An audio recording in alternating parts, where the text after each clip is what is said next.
Alright. Let's get this up and going here. I'm having problems with the video. Give me 2 seconds, I'll fix that.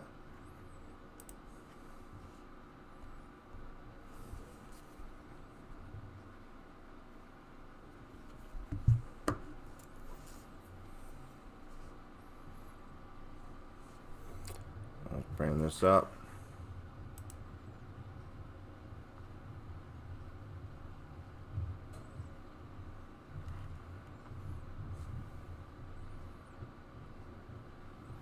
Alright, so let's see if we can pull up these other feeds.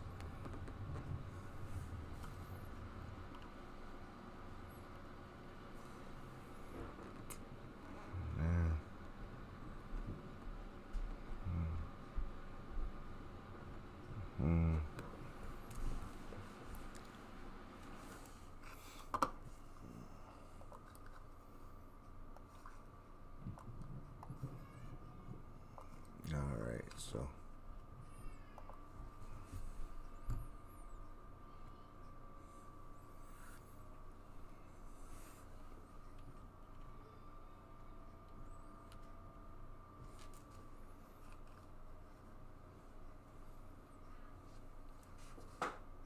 there's no audio. There we go. Let's see what happens.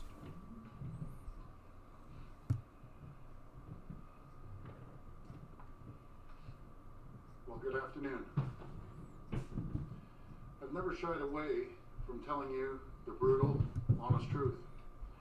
Never shied away from tough decisions. And today, I'm here to do just that. My friends, we're losing the battle between the variants and vaccines. The pace of our vaccine supply has not kept up with the spread of the new COVID variants. We're on our heels. But if we dig in, remain steadfast, we can turn this around. We're down, but no means are we out. In the last few weeks, you've seen me up here every day. We've been ringing the alarm bells for weeks. We pulled the emergency brake for the entire province. We shut down our schools.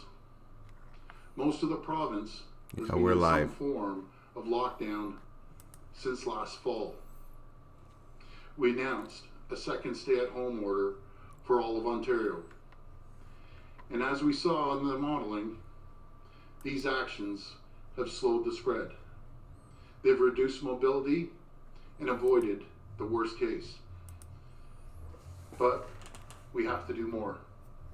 The reality is, there are few options left. We have implemented the strictest measures in all of North America. And the difficult truth is, every public health measure we have left comes with a massive cost to people and their lives.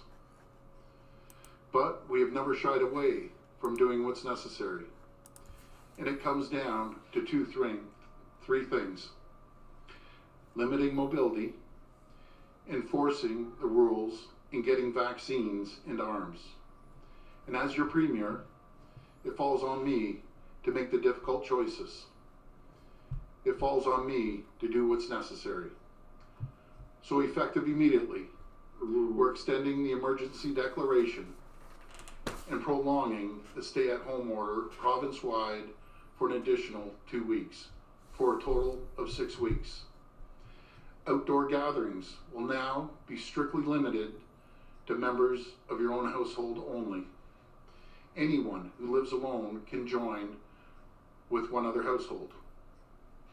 We'll be closing all non-essential construction. We're restricting all outdoor recreational amenities, such as golf courses, basketball courts, soccer fields, and playgrounds. We're reducing capacity in big box retail even further to 25%. Beginning on Monday, places of worship will be capped at a maximum of 10 people indoors. To get ahead of the variants that are plaguing Western Canada, beginning Monday, we're setting up checkpoints at all interprovincial borders. We'll be limiting access to border crossings between Ontario and the provinces of Manitoba and Quebec, with exceptions such as work, medical care, or transportation of goods. And we're calling on the federal government to immediately tighten up our international borders. We're currently facing the devastating consequences of COVID variants that entered Canada through our borders at the start of this year. We need to do more to stop other, even deadlier variants from getting into Canada and causing more havoc. That means limiting air travel, tightening up our US border, and addressing the countless issues we're seeing with testing and quarantining when people fly into our country. Every week, over 36,000 people from all over the world come through Pearson International Airport. The variants that are causing this inferno, they got in through our borders. And more needs to be done right now. For our part, we are taking decisive action on the ground to dramatically step up enforcement. We have made the difficult but necessary decision to give police and bylaw officers special authorities to enforce public health measures for the duration of the stay-at-home order. I know that the majority of Ontario residents are doing the right thing. They're following the rules, keeping each other safe. But we need to step up enforcement. We need to focus on those who are deliberately putting others at risk by ignoring the stay-at-home order. Those gathering in large groups, continuing to put themselves and others at risk. So understand the restrictions will be strongly enforced because they must be. We know that when they're followed, these measures work. They reduce mobility and they do flatten the curve. We know this because we've seen them work before. What we need now is for everyone to follow these rules. These variants are infecting. Should have left when we had the chance. Younger people every day. We need more time to continue vaccinations to priority populations because getting needles in arms will help put this pandemic behind us. Through no fault of their own, certain communities are waging a bigger battle than others. 20% of the province has 80% of cases right now. We need to use the limited vaccines we have to focus on the inferno, because we will all benefit from getting these areas under control. That's why we're increasing vaccine supply to hotspots by 25%. And we're pressing the federal government to get us those shipments. Every vaccine we receive goes into an arm. Every single one is spoken for. We have seen clinics close and turn people away because we don't have the supply we need. And just today, we learned about a further Moderna delay. And we clearly saw in the modeling, more vaccines means fewer cases. More vaccines mean fewer hospitalizations. And more vaccines means we get out of this sooner. So if there's anything at all the federal government can do right now to get us more vaccines, we need to get them now. I can't emphasize that enough. We need the vaccines now. In the meantime, we're taking immediate action to build unprecedented capacity in our hospitals. We're moving forward with our emergency plan to add another 700 to 1,000 new beds. We don't want to have use this new capacity, but I want the people of Ontario to rest assured it is there if we need it. And it's been remarkable watching our healthcare heroes fighting on the front lines, and I want them to know that more help is coming. and each of you have the most important role to play. Please stay home, follow the rules, and get your vaccine as soon as you're eligible. My friends, you have my word. We will not rest until this virus is beaten. Thank you, and God bless the people of Ontario. Now I'll pass it over to Ministralia. Thank you, Premier. Like many provinces across Canada and jurisdictions around the world, Ontario is in the midst of the third wave of COVID-19. And as we've seen, this wave is different. Over the last few weeks, key health indicators have continued to worsen. COVID-19 cases, hospitalizations, and intensive care unit occupancy are at their highest levels since the start of the pandemic. Variant cases, which are transmitted more quickly and easily, continue to rise, putting even more lives at risk. And while we continue to use every resource at our disposal to support our hospitals and maximize health system capacity, our hospitals are being hit harder than ever. In 1 week, the number of COVID-19 hospitalizations has increased by almost 30%, and there are about 150 more patients in our intensive care units, bringing the total to 701 intensive care unit patients with COVID-related critical illnesses. The latest projections released show that admissions to ICUs are projected to rise to over 1,000 patients by the end of the month. And today's highly concerning modeling is very clear that unless further actions are taken, case rates will continue to rise, pushing our hospitals to the brink. Our response needs to be stronger because our opponent, the variants, are that much stronger. That is why we are taking immediate action to respond to the ongoing threats to the health and safety of Ontarians. Effective Saturday, April 17th at 12:01 a.m., all outdoor social gatherings and organized public events will be prohibited except for members of the same household or members of a household and one other person from outside that household who lives alone. All non-essential workplaces in the construction sector will be closed, with only essential construction permitted to operate. Capacity limits for in-person shopping in all retail settings where in-person shopping is permitted, including supermarkets, grocery stores, convenience stores, and stores that primarily sell food and pharmaceutical products, will be limited to 25% capacity. All outdoor recreational amenities, such as golf courses, basketball courts, and playgrounds, will be closed. In addition, effective Monday, April 19th at 12:01 a.m., capacity at weddings, funerals, and religious services will be limited to 10 people indoors or outdoors. Drive-in services will be permitted.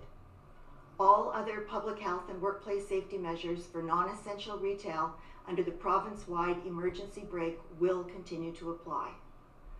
We know the way out of the pandemic is vaccines. That's why we are taking further action to support hotspot communities and focus on getting the vaccines to those who are most at risk. As part of phase 2 of our government's COVID-19 vaccine distribution plan, we are committed to dedicating 25% of future vaccine allocations to the 13 public health regions with historic and ongoing high rates of death, hospitalization, and COVID-19 transmission. While the greatest challenge to Ontario's vaccine rollout remains a stable and reliable supply of vaccines from the federal government, we will continue to focus our vaccination efforts on those most at risk, working with our valued community partners and local public health units to mobilize every channel and deliver vaccines as quickly as possible. All Health Canada approved COVID-19 vaccines are safe, they're effective, and I strongly encourage everyone to sign up to receive the vaccine when it's your turn.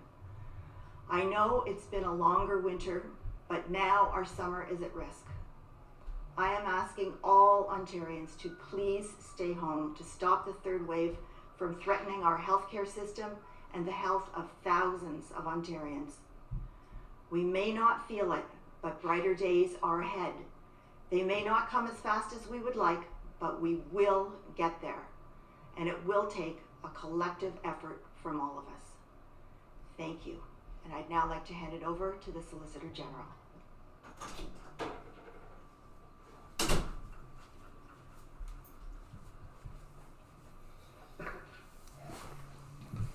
Thank you, Minister Elliott. As both the Premier and Minister Elliott stated, COVID-19 projections are moving in a dangerous direction across Ontario. With our hospital system experiencing devastating pressures as a result of sharp upward trends in hospitalization and in intensive care unit capacities, it is essential that people respect the stay-at-home order and follow public health measures.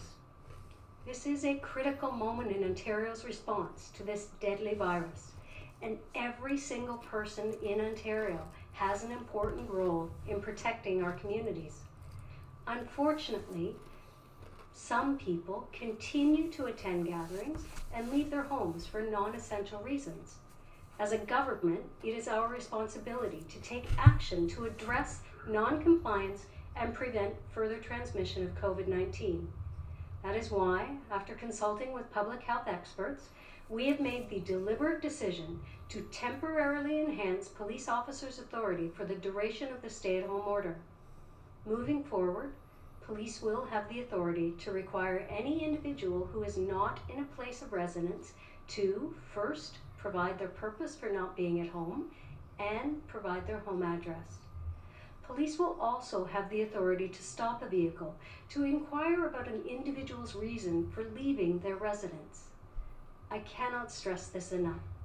It is imperative that everyone limit their trips outside of the home to permitted purposes only, such as going to the grocery store or pharmacy, medical appointments, outdoor exercise, or for work that cannot be done remotely. We know that stay-at-home orders work. We've seen their success in slowing down the spread of the virus and saving lives. It is also critical that we protect against COVID-19 variants coming into Ontario through non-essential travel. That is why, effective April 19th at 12:01 a.m., we are restricting travel into Ontario from the provinces of Manitoba and Quebec, with the exception purposes such as work, medical care, transportation of goods, and exercising Indigenous treaty rights. Should an individual not have a valid reason to enter Ontario, they will be turned back. These are tough but necessary measures to help us overcome this health crisis. We all want to get back to normal, but we can't get there without all doing everything we can right now to stop the rapid spread of COVID-19. Together, we can make a difference to protect our loved ones and our communities. Please, stay home, stay safe. Thank you. I will now turn it over to Minister McNaughton.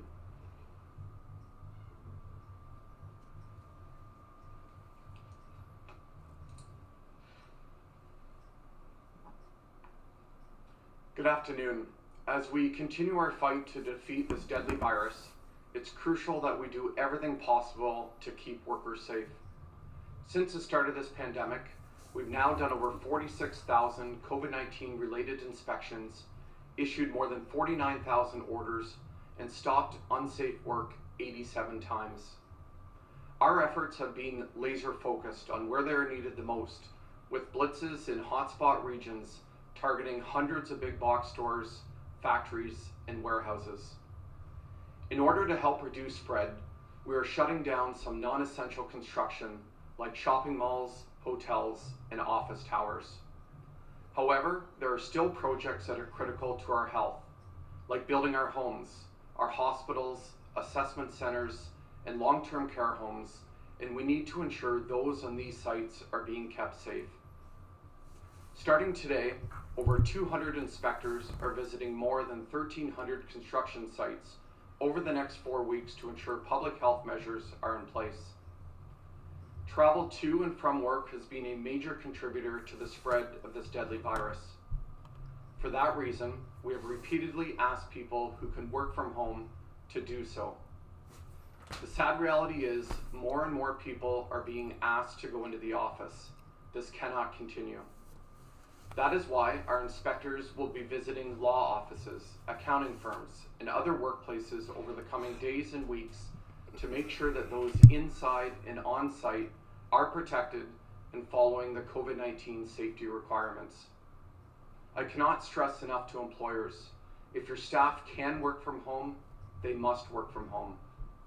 And our inspectors will also be ensuring that those who absolutely must come to work are strictly following the public health measures. For our employers and employees, take note, this is your last warning. Thank you and stay safe, everyone. Your last warning? That sounds more like a Go to the phone threat. line for questions. First question, please. From Randy West at CHAZ TV. That sounds more like a threat than a warning. Hi, thanks for taking my question. I'm wondering about these new police powers to just randomly stop someone walking down the street or to pull over a car. What happens if a person refuses to answer the police questions? Pass that to the Solicitor General.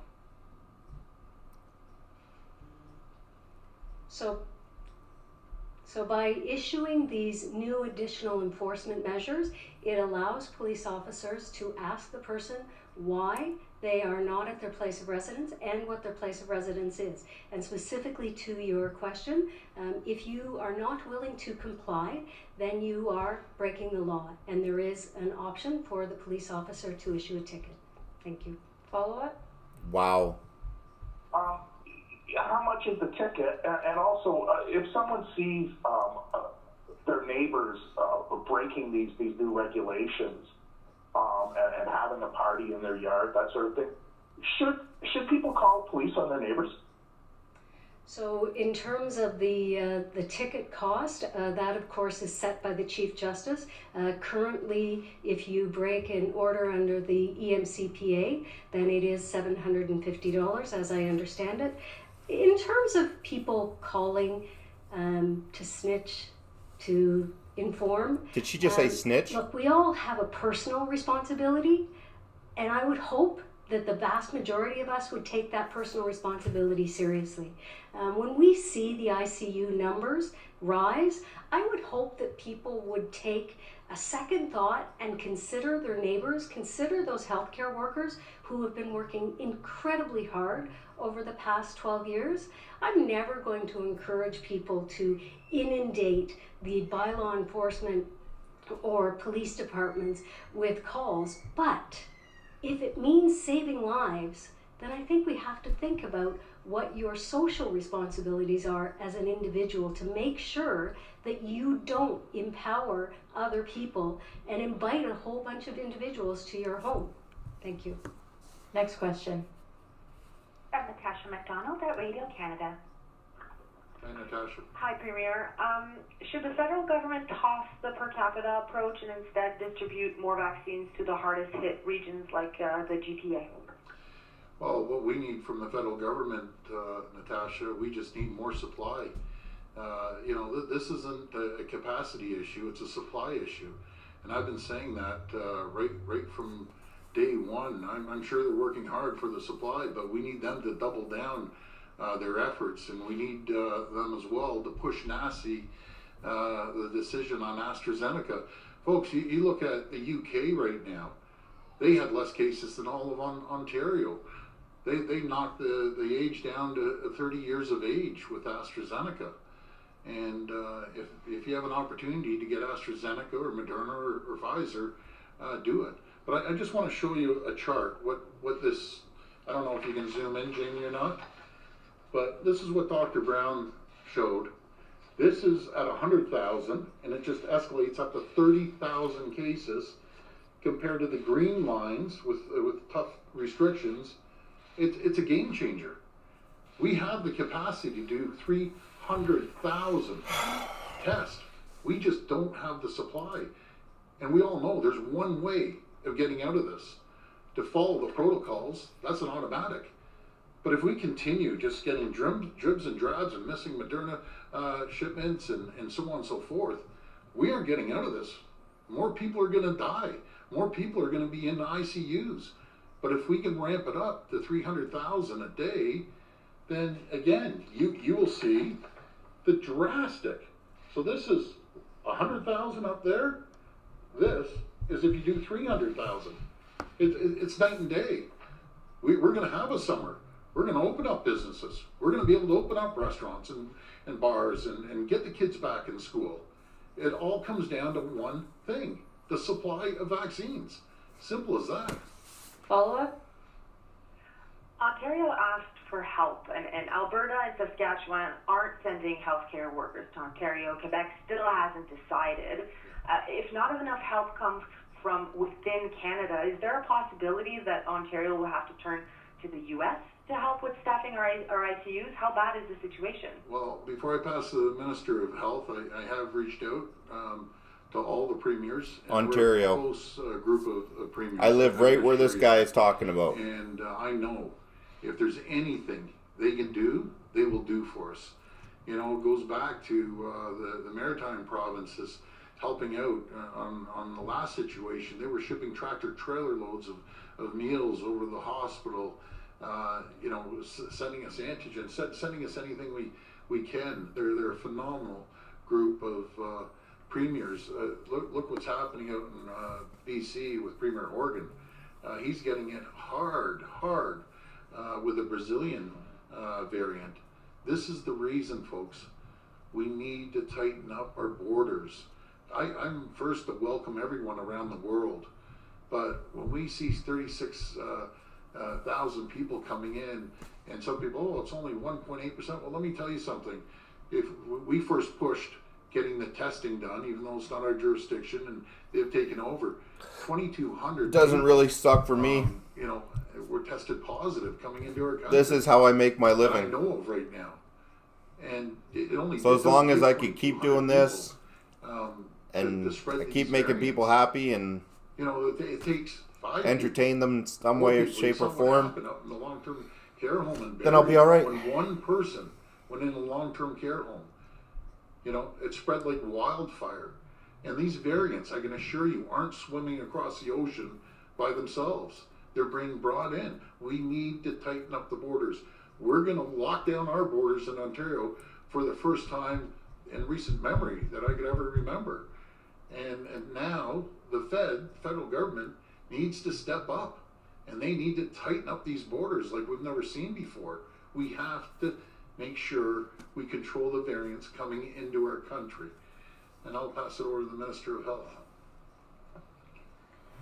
Well, yes, we have requested assistance from our provincial and territorial partners, but the reality is, as the Premier indicated, we know that several of the western provinces are being very hard hit by the variants, particularly the Brazilian variant. The most likely possibility of assistance is to come from the maritime provinces, which have the Atlantic bubble and have not been as hard hit as Ontario has, or western provinces. But we're also building capacity internally within our hospitals. We've got the physical capacity of having the beds. We've already added over 3,400 beds to our capacity since this time last year, which is the equivalent of 6 new community-sized hospitals. But of course, we also need the health human resources to go along with that. One of the ways that we're going to increase capacity in that respect is by ramping down the surgeries and procedures that had been scheduled, so that those personnel that are already in our hospitals will now be able to care for COVID patients. But we're also extending our student extern program to students who are in their final years of nursing programs to be able to come in and work under supervision. We are working with having some retired nurses being able to come back and dealing with having them requalified so that they can practice as well. And we are also looking at some international jurisdictions as well to bring in the several thousand more nurses, respiratory therapists, and anesthesia assistants. And just going back to our premiers, you know, I know they would do Michael, anything okay. to help the people in Ontario, just because of their capacity right now. You know, they're going to be maxing out, and I'm sure Quebec is as well. But again, I always say I love the Maritimers. I love the East Coasters. Do you know who's been an absolute champion? They all have been, by the way, but Premier Fury, the new Premier of Newfoundland. I'll tell you, the people in Newfoundland, I love you. I love all the East Coasters, and He has called me more than anyone. He is messaging me, how can I help you? He's trying to put teams in a small place like Newfoundland. This is, you know, they wear their heart on their sleeves out there. He's putting some professional healthcare workers together. He says it might not be much because we aren't that large, but it's just the effort and the caring, you know, coming together right across the country. And I'll tell you, when we get through this, I'm taking a trip out to the East Coast and thanking all the maritime provinces. I'm so grateful, very grateful. Hello. Andrew, thank you. Democrat lady. I'm Jeff Gray at the Globe and Mail. Hi, Jeff. Oh, hi, Premier. I wanted to ask, I guess, first about the ICUs. Dr. Brown's numbers show that no matter what changes are made to the public health measures, those ICUs are going to hit levels that I think we all thought were unimaginable years ago, you know, in past months, up to 1,000, 1,500, 2,000, and there's no way to reverse that ship in the short term. Do you regret or do you acknowledge that it would have been, as some critics have said, a much better idea to bring in these tough, strong measures you're doing now weeks earlier to keep that number from cresting up so high? No, you know something, that wouldn't have stopped it. And let me tell you what we have done. For all the way back to the fall, we have parts of this province that have been in gray lockdown. We closed the entire province. We closed the schools twice. We've increased health care. Let me go back to the beginning. We scrambled everywhere when this first happened over a year ago. We didn't have any PPEs here. We put a whole system of PPEs together. Now we're self-sufficient. There was no testing in place at all. Now we're number one in North America on testing. We strengthened our border along with the testing. You know, folks, it's like we are all, not me, I'm not worried about myself. It's like we've all been pushing this boulder up a mountain. And you know, until we have more vaccines, we need stricter measures. I'm gonna pass it over to Dr. Williams, but let me reassure you, the measures, after talking to Dr. Brown, if we didn't take the tighter measures that we have over the last couple of weeks, the cases would be skyrocketing. So because we did act decisively, the cases aren't where they might have been. They're high, but nothing compared to what the worst case scenario is. Like, folks, we have put everything on the field now, everything. Now we need the cooperation, which we have, vast majority, probably 90% of the population has been working their backs off. But we have some folks. I took a drive, you know, just to check out the area down here. You go by the parks, and it's like business as usual. I just don't understand it. I've been up here ringing the alarm bells. You know, again, 90% of the people are following, and I'm so grateful for that. But some people are putting everyone else at risk. I'll pass it to Dr. Williams.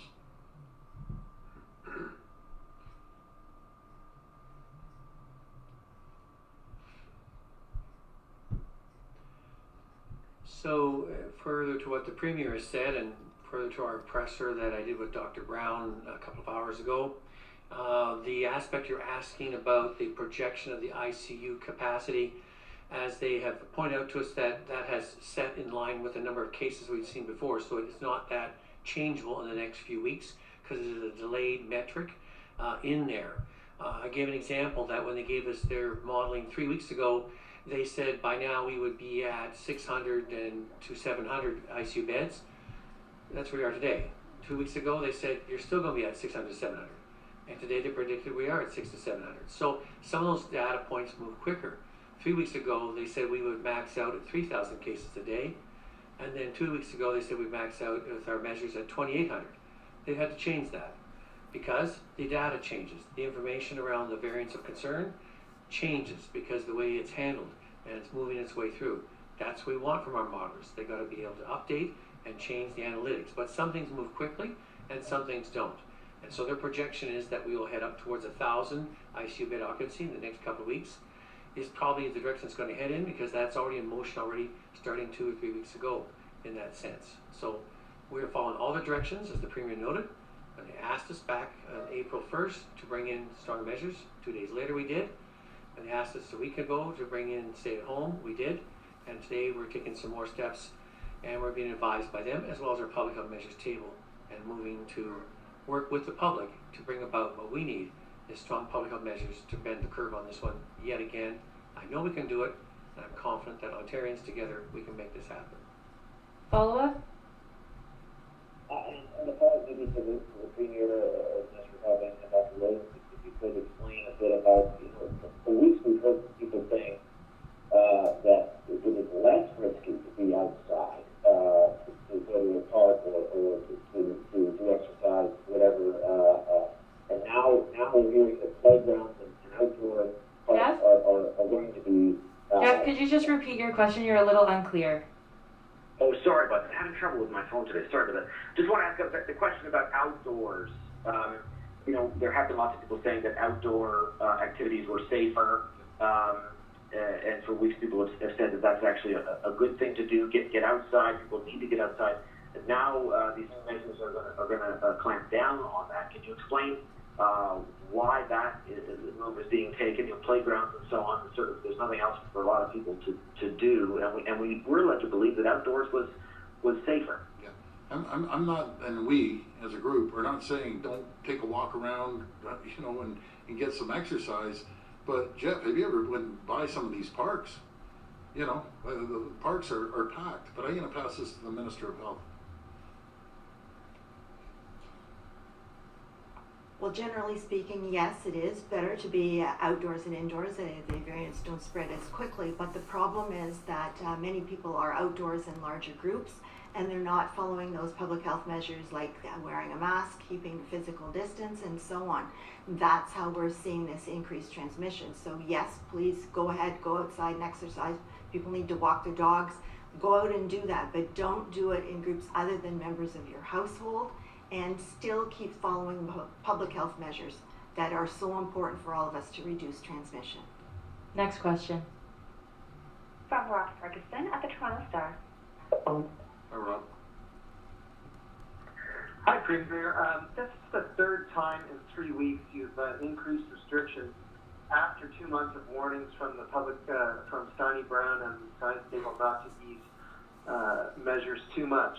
Why are you convinced this is enough? Because I heard you say just a few minutes ago that everything is on the field now, but Amazon warehouse is still open without reduced staff capacity, and we've got, in places like that where essential workers are catching the virus and taking it home and infecting other members of their households. Well, again, Rob, we're have that three-prong approach: limiting mobility, targeting areas like the Amazons, getting in there in the hot areas. 20% of the areas represent 80% of the cases. So we're having mobile units to go into places like the Amazons, like other large employers in the hot areas. And we're also handing out the rapid tests.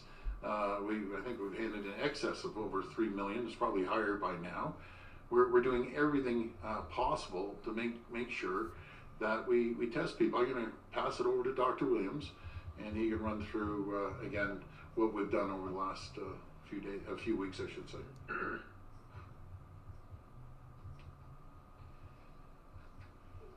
So Rob, as I just said before, we have been following in stride with that. As the Premier noted, we've had restrictions in Ontario in place with our framework all fall, and enhancing that with a number of places in lockdown at various levels since before Christmas and continuing. So we continue to ramp up as necessary and doing it at the right time and the right way. We've been following, as I noted, back 3 weeks ago, as someone's asked already, the science table was saying you need to be some more effort to lock down, and we did that. We went province-wide, and they said, but a lot more activity can take place outdoors. And we followed that and tried to do that. And we found, as Minister Elliott has alluded to, people were not adhering to the public health measures, because the strength of our measures is very important that the people take it as serious as we do. So strong measures require strong cooperation and strong participation, and we need that. And I've been concerned that over the while, as we put those in, some people have become, say, more complacent. Nevertheless, there's a large part of our population who are doing the right thing every day, day in and day out, and I applaud them for that. Those who have started to let that slide have to get back in focus again and are finding out, unfortunately for some, that where they thought there was not an issue, now the new variants is causing much harm in their family and personally, and they have to really focus in on this and stick to the measures that we're bringing in today. And we're following the direction again in phase with what the science table has been advising. Yeah, Rob, I just want to reiterate about the importance of health and safety for every single worker out there. We've spared no expense to protect workers. That's why we've done nearly 47,000 workplace inspections to date, more than 20,000 since January the 1st. And as I said earlier, Rob, we've now shut down 87 unsafe workplaces in job sites, about 20 in the last couple of weeks. So to every employer out there, you know the rules. We have a zero tolerance approach in every type of workplace. Employers and employees must follow these rules. Follow up?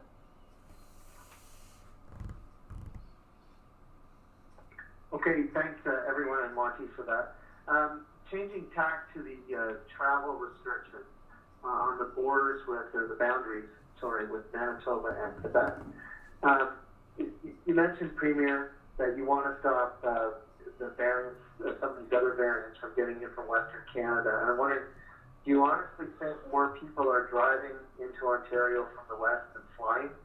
Because I would venture that there's probably lots of flights arriving every day from Vancouver, Calgary, Regina, Winnipeg, places like that, far more than people that are driving in, and aren't these a bigger threat? Yeah, Rob, I agree with you 100%. But in saying that, I'm sure the people don't want, other provinces don't want people from Ontario traveling. I'll give you one example. I know someone that flew out, was it last week, to Vancouver, stayed a couple days and flew back. That's what we're trying to avoid, folks. We have to lock it down on the province. That's not our jurisdiction. That's the federal government's jurisdiction, air travel.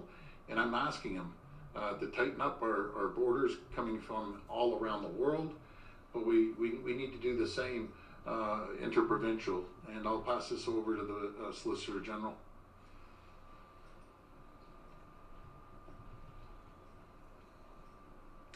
So as you know, federal aviation is controlled by the Canadian government.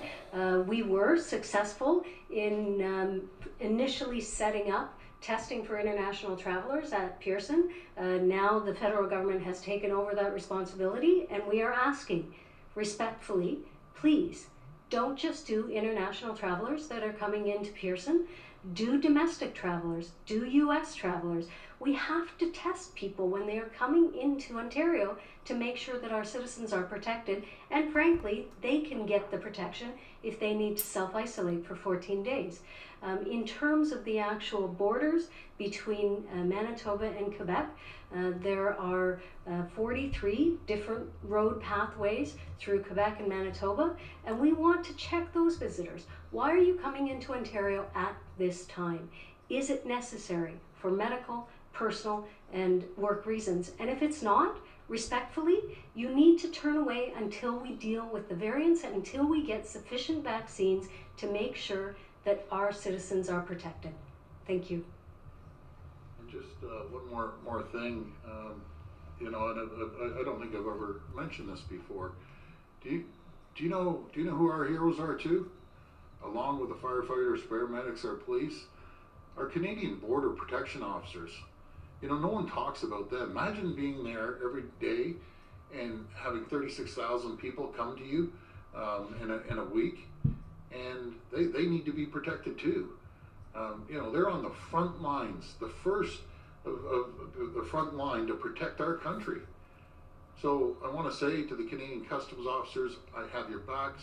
You guys are champions, and they need to be protected.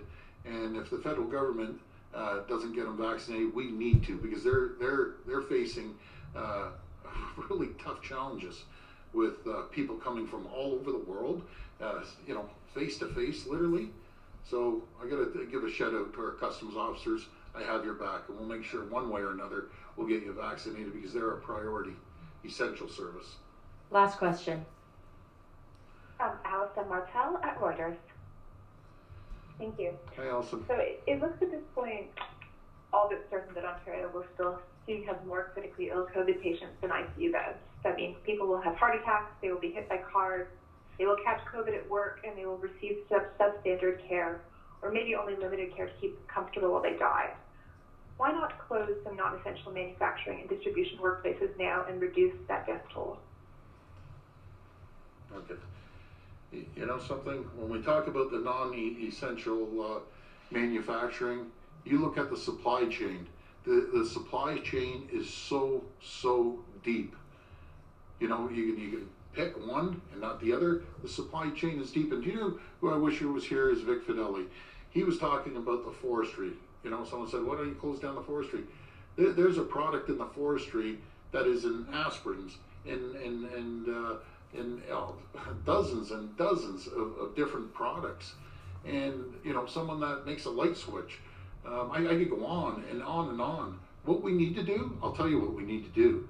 First of all, we need to make sure the mobility stops. We have to make sure that we get the vaccines into people's arms. We need to make sure that we enforce the stay-at-home order. It works, folks. That's what we need. We need that more than anything. The bottom line is, this is the bottom line. Would we be in this position if we were getting 300,000 vaccines back in February, like the rest of the world? The answer is absolutely not. We wouldn't be facing the crisis with ICU. We wouldn't be having shutdowns. We wouldn't have the schools shut down. We need the vaccines. And, you know, whatever, hook by crook, whatever, the feds need to get us vaccines. Bottom line. Follow up? Other countries and other provinces have closed some manufacturing workplaces during surges. Many major manufacturing workplaces closed voluntarily during the first wave. Is there not a single item Ontario makes or distributes that can wait a month? Pass it over to the Minister of Labour. Look, we're protecting the health and safety of every single worker. There's millions of people that have worked throughout this pandemic to ensure that we have food on our plates, that we have those vital pharmaceutical supplies that we need. We're going to continue to stand with every single worker out there. That's why we're doing hundreds of inspections every day in the province. That's why we're focusing on Peel and Halton regions and in the GTA to get into those warehouses and distribution centers and factories to protect every worker. And again, there's no excuses for employers. They know exactly what they need to be doing. We put up hundreds of resources, posters, tip sheets, videos, webinars at ontario.ca/COVID safety in multiple languages. And if any worker out there feels unsafe, they can call our ministry and we'll investigate at 877-202-0008. But we're going to continue every single day to ensure that workplaces are safe for workers. Thanks, everyone. Thank you, everyone. Have a safe weekend. God bless you. We'll get through this, I promise you.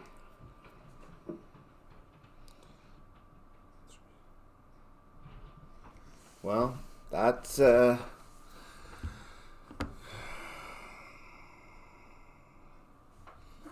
of disturbing. It's kind of disturbing knowing that that's happening now. And of course, I live in that province where everything's going crazy. And then I got people emailing me or messaging me on, this is what I'm talking about, how discouraging it is.